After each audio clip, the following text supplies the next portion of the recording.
तो जय जगन्नाथ साଙ୍ଗମାନେ रोम रोम भाइयों। ଏକ ନ୍ୟୁ ବ୍ଲଗ୍କୁ ଆଜି ଟିକେ ହେୟାର କାଟିବାର ଥିଲା। ହେୟାର ବଢ଼ିଗଲାଣି, ଟିକେ और ଲଙ୍ଗ୍ अभी ହେଇଗଲାଣି तो ହେୟାର। रुको, ତ ଗାଡ଼ି ଷ୍ଟାର୍ଟ ହେଲା, क्लाइमैक्स ଯିବା अभी ଏବେ बाकी। ହେୟାର କଟ୍ କରିବା ପାଇଁ ବିରାଟକୁ। ତ ଚାଲ ଚାଲ ତ ଚାଲୁ ହେୟାର କାଟିବା ପାଇଁ। ତ ଯାଇ ବିରାଟରେ ପହଞ୍ଚିଗଲୁ। ଏବେ ଯିବା ରାଜା ଭାଇଙ୍କ ଦୋକାନକୁ। ତ ଯେଉଁମାନେ ବିରାଟରେ ବିଲଙ୍ଗ କରୁଛନ୍ତି ତ ଜାଣିଥିବେ ରାଜା ଭାଇଙ୍କ ହେୟାର କଟ୍ ଦୋକାନ। ତ ଏବେ ଏଣ୍ଟ୍ରି କଲେ ଦୋକାନକୁ। ଭାଇ कौन है ये लोग? ହେୟାର କଟିଂ କରିଥିଲେ, ତ ଇଏ ଟିକେ ପୋଜ୍ ମାରିକି ତାପରେ ମୋର ହେୟାର କଟ୍ ଷ୍ଟାର୍ଟିଂ ହେଇଗଲା। अच्छा।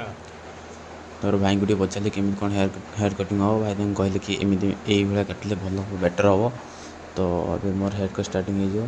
ତ ଗୋଟେ ଭାଇଙ୍କୁ ଫଟୋ ଦେଖେଇ କେମିତି ହେୟାର କଟିଂ ହେବ, ତାପରେ ହେୟାର କଟ୍ ଷ୍ଟାର୍ଟ ହେଇଗଲା। ଆଉ ୱାନ୍ କଥା କି ଏଠି ହେୟାର କଟିଂ ବି ହୁଏ ଏବଂ ଏଠି ଟାଟୁ ବି क्या କରାଯାଏ। ତ ଯେଉଁମାନେ ଇଣ୍ଟରେଷ୍ଟେଡ଼ ଅଛ ତ ଆସି ଭିଜିଟ୍ କରନ୍ତୁ ଭାଇଙ୍କ ଦୋକାନକୁ। क्या बात कर रहे हैं? ତାପରେ ହେୟାର କଟିଂ ସରିଗଲା, ଟିକେ कौन ପୋଜ୍ है ये ମାରି लोग? ତାପରେ ଗାଡ଼ିରେ ତେଲ ପକାଇ ତାପରେ ଘରକୁ ଚାଲିଲୁ। ତାପରେ ବାଟରେ ଗଲାବେଳେ ଦୁଇଟା ଫଟୋ ଉଠେଇ ତ ଭିଡ଼ିଓକୁ ଏଣ୍ଡ କଲି। ତ ମୁଁ ଭଏସ୍ ଟିକେ ଇଗ୍ନୋର କରିବେ, ତ ମୋତେ ଥଣ୍ଡା, ତ ସେଥିଲାଗି ଭଏସ୍ ଟିକେ ଇଗ୍ନୋର କରିବେ। And thank you for watching.